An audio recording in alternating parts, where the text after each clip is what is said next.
Everyone. Waheguru. आज जो topic लिया है मैंने वो है कम्युनिकेशन स्किल। कम्युनिकेशन स्किल को कैसे बढ़ाया जाए या कैसे ठीक किया जाए, या फिर बच्चों में ये स्किल कहाँ से लाई जाए, मतलब इसी टॉपिक पे हम बात करेंगे। एक्चुअली ये बच्चों के लिए तो नहीं, हर किसी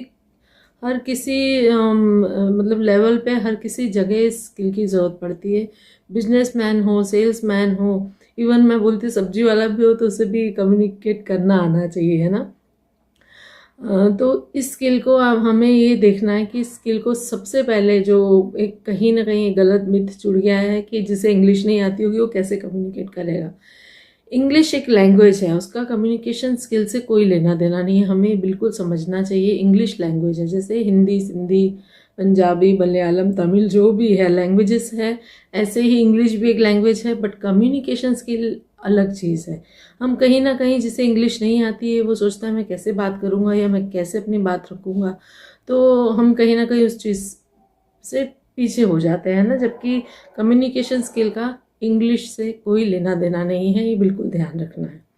अब ये जो स्किल है ये one of the important skill means के किंग स्किल कहा गया है इसे। मतलब हर जगह हर कहीं ये स्किल की हर कहीं ज़रूरत होती है। मतलब इंसान को अपना प्रेजेंटेशन या बोलना नहीं आएगा तो कैसे क्या होगा। बिजनेसमैन अपना बिजनेस अच्छे से नहीं कर पाएगा, सेल्समैन अपना मतलब सेल नहीं अच्छे से कर पाएगा, और इवन मैं तो बोलती सब्जी वाले को भी कम्युनिकेट करना आना चाहिए, है ना। अपनी बात रखना, अपनी बात बोलना। घर का कोई बड़ा हो, अगर वो अच्छे से हमें समझा नहीं पाएगा, कम्युनिकेट अच्छे से नहीं कर पाएगा, तो कैसे वो घर का बड़ा कहलाएगा या कैसे उसकी बात सुनेगा कोई भी, है ना। तो ये छोटी छोटी सी जो होती छोटी छोटी सी चीज़ें जो हम बच्चे को बचपन से अगर डेवलप कर दे तो उसकी कम्युनिकेशन स्किल का लेवल बड़ा अच्छा हो सकता है।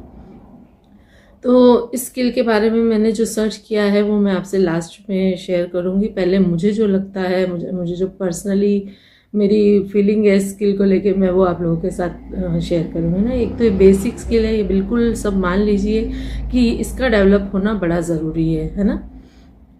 तो इसमें मुझे जो लगता है पर्सनली, इस स्किल को डेवलप करने में कॉन्फिडेंस और अपना नॉलेज की बड़ी ज़रूरत है ना। कॉन्फिडेंस की अगर हम बात करें तो जैसे बच्चा स्कूल जाता है और होमवर्क नहीं किया, अगर उसने होमवर्क नहीं किया तो लास्ट बेंच पे बैठेगा, और लास्ट बेंच पे बैठेगा तो कहीं ना कहीं टीचर से कट के रहेगा। मीन्स की टीचर से उससे बात करना नहीं, यहीं से ही उसकी जर्नी जो है स्टार्ट हो जाती है। अगर वो कट के रहेगा, बात करने से डरेगा, और जैसे कुछ उसकी ड्रेस फटी हुई है और वो थोड़ा शाय फील करके, या फिर मतलब उसमें हेजिटेशन होगी कि मुझे टीचर देख नहीं ले, मेरे फ्रेंड्स मुझे नहीं चिढ़ाएं, तो कहीं ना कहीं इस स्किल का लेना देना कॉन्फिडेंस से बड़ा मतलब रिलेटेड है। अगर बच्चे में कॉन्फिडेंस होगा, जैसे एट द सेम टाइम उसने होमवर्क किया होगा, तो वो जाके टीचर को अपना जो भी है होमवर्क सबसे पहले दिखाएगा। मतलब एक कॉन्फिडेंस अगर बिल्डअप होगा तो उसका कम्युनिकेशन मतलब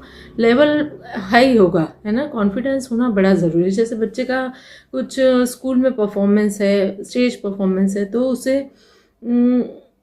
वो क्यों नहीं जाना चाहता है। कहीं कहीं देखना आप बच्चे बिल्कुल मना ही करते हैं कि मुझे नहीं स्टेज पे जाना है, या कुछ क्यों नहीं जाना चाहते, क्या दिक्कत है उसे, क्या उसको स्टेज फियर है, उसमें बच्चे उसे चिढ़ाएंगे इस चीज़ का डर है, कि उसे किसी टीचर का डर है, कि उसे मतलब प्राइज़ विनिंग का डर है, कि किस लिए नहीं जाना चाहता। ये हमें ही हमारे बच्चे में देखना पड़ेगा कि कौन सी चीज़ है जो उसे बैक स्टेप लेने पे मजबूर कर रही है ना। ये हर मतलब पेरेंट्स अपने बच्चे में ये चीज़ अगर देखे कि मतलब हमें बिल्कुल उसे उस चीज़ को ऑब्जर्व करके और देखना पड़ेगा कि किस चीज़ से बच्चा कट रहा है जो मना कर रहा है।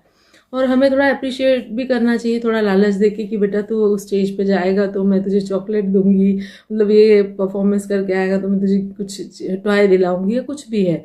इससे क्या होगा, बच्चा कहीं ना कहीं नेक्स्ट टाइम के लिए भी उसे रहेगा कि मुझे जाना है, बड़ा मोटिवेट होगा। तो ये छोटी छोटी सी बातें रहती है जो हमें बिल्कुल ध्यान देनी है कि मतलब हमारा बच्चा क्यों डर रहा है, या किस लेवल उसका लेवल क्या हो सकता है, और अभी वो किस लेवल पे है, और किस चीज़ की उसमें कमी है, ये हमें ही देख के और उस चीज़ को हमें डेवलप करना उसके अंदर, है ना।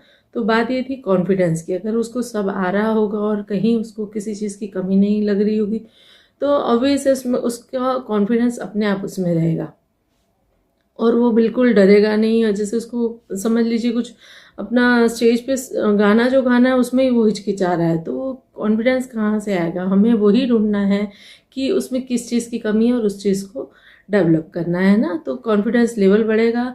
तो कम्युनिकेशन स्किल का मतलब बड़ा उससे रिलेशन लगता है मुझे। नेक्स्ट जो मैंने बोला था नॉलेज, अगर नॉलेज की भी कमी होगी, बच्चा भले ही पढ़ने में 99% है और उसके 4 अगर फ्रेंड्स कुछ क्रिकेट की बात कर रहे हैं और उससे नॉलेज ही नहीं होगा तो वो क्या करेगा? मतलब मुझे यही लगता है कि हर फील्ड का थोड़ा थोड़ा नॉलेज, कि मतलब देश में क्या चल रहा है ये भी पता होना चाहिए बच्चों को, कि हर फील्ड का थोड़ा थोड़ा नॉलेज बच्चों को होना चाहिए कि वो 4 जनों में बात करने लायक रहेगा। अगर बात करने लायक रहेगा तो ही वो बात करेगा ना। ये छोटे से पॉइंट है जो हमें अपने बच्चों में बिल्कुल, जैसे न्यूज़पेपर पढ़े या कुछ मतलब एक्टिविटी ऐसी करे कि मतलब हर जगह उसका थोड़ा सा, हर जगह उसको नॉलेज रहे, है ना। अब जो मैंने सर्च किया था मैं आप लोगों से वो शेयर करूँगी। सर्चिंग में था लिसनिंग। लिसनिंग बड़ी इंपॉर्टेंट है कम्युनिकेशन स्किल के लिए, कि लिसनिंग मीन्स के सुनना। अब सुनने में गाने वाने नहीं, अच्छी चीज़ें सुने, बुक समरी सुने, स्टोरी सुने, बहुत सारी चीज़ें वो सुन सकता है। उसके बाद था रीडिंग। रीडिंग में बुक्स वगैरह पढ़े, कोर्स बुक के अलावा बुक्स पढ़े, है ना, कुछ एक्स्ट्रा बुक। मुझे नहीं लगता आजकल आजकल तो क्या हम लोगों ने भी कोई बुक्स पढ़ी नहीं है। बुक्स पढ़ना एक बहुत अच्छी, एक जिसको बोलते हैं ना अच्छा, एक बुक्स पढ़ना एक बहुत अच्छी एक्टिविटी है, ये एक बहुत अच्छी हैबिट है। इससे हम अगर बच्चों को जैसे साल में एक बुक भी वो ख़त्म कर देता है तो बहुत अच्छी बात है, भले ही एक एक पेज रोज़ पढ़े। बुक पढ़ना एक बहुत अच्छी मतलब कम्युनिकेशन स्किल में अच्छा टूल है वो भी, है ना। लास्ट था राइटिंग। अब जब वो लिसनिंग करेगा, रीडिंग करेगा तो ऑब्वियस राइटिंग भी उसकी अच्छी होगी। राइटिंग में सेंटेंसेस अच्छे लिखेगा, वो अपना वर्ड्स वगैरह अच्छे लिखेगा और उसे मतलब लिखने की कला उसमें अपने आप आ जाएगी। उसने सुना होगा और पढ़ा होगा ना, तो उसे लिखने का जो टेक्निक है वो अपने आप बहुत सारे पॉइंट उसे वहीं से कैच हो जाएंगे। तो लिखना भी 1-2 पेज लिखना भी कम्युनिकेशन स्किल में कहीं ना कहीं मतलब इसको डेवलप करने के लिए अच्छा माना गया है। और अब हम उन बच्चों की बात करते हैं जो बड़े हो गए, जो मतलब अब छोटे थे तो हमने बिल्कुल उनमें स्किल कैसे डेवलप करनी है ये बात कर ली। अब जो बड़े हो गए हैं उनके लिए क्या करें? वो भी बहुत उन मतलब टैलेंटेड बच्चे हैं हमारे, लेकिन वो कहीं ना कहीं डरते हैं। उनमें मतलब स्टेज फियर है या किसी से बात करने का डर रहता है उन्हें, कि मतलब अपने फ्रेंड को बोल देंगे तू जाके बात कर, या मम्मी पापा को बोल देंगे आप जाके बात करो। तो ये क्या है? हमारे बच्चों में इस चीज़ की कमी पहले तो बचपन से थोड़ी आ गई, लेकिन हमें इसे अब इस स्टेज पे कैसे ठीक करना है मैं वो थोड़ी सी पॉइंट शेयर करूँगी। एक तो उसे फैमिली गेट टुगेदर में थोड़ा सा बोलने का मौका दीजिए कि अपनी जो भी उसकी कला है, गाना गाना है, कविता बोलनी है, कुछ भी है, वो वहाँ थोड़ा सा अपना टैलेंट दिखाए, है ना। अपने 4 फ्रेंड्स में उसे मतलब कुछ भी जो उसका टैलेंट है वो दिखाने का बोलो। या फिर मिरर टेक्निक भी बड़ी अच्छी है कि वो मिरर के सामने अपना परफॉर्मेंस दे। मिरर से बहुत कॉन्फिडेंस आता है बच्चों में। अगर ये चीज़ें करें तो काफ़ी हद तक सुधार हो सकता है। नहीं तो आजकल ऑनलाइन क्लासेस और कोर्सेज बड़े अवेलेबल हैं, इंटरनेट पे बड़े वीडियोस डले हुए हैं, यूट्यूब पे बड़े वीडियो डले हैं, तो वो बच्चों को दिखाएं जो उसे कम्युनिकेशन स्किल बढ़ाने के लिए बड़े हेल्प करेंगे। एक बात और है कम्युनिकेशन स्किल में,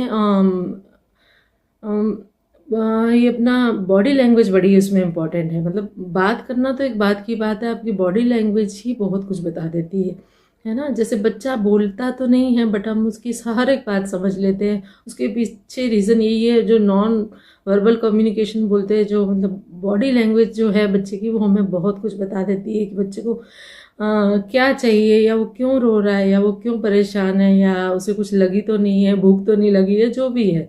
एक ये मतलब बॉडी लैंग्वेज का बड़ा इम्पॉर्टेंट रोल है कम्युनिकेशन स्किल में। जैसे अब मैं आपकी बात सुन रही हूँ और मेरी आई बॉल इधर उधर जा रही है, तो आप समझ जाओगे कि मेरी बात सुनने में मतलब इसको मैं जो भी बोल रहा हूँ अच्छा नहीं लग रहा है, या ये इसका ध्यान कहीं और है।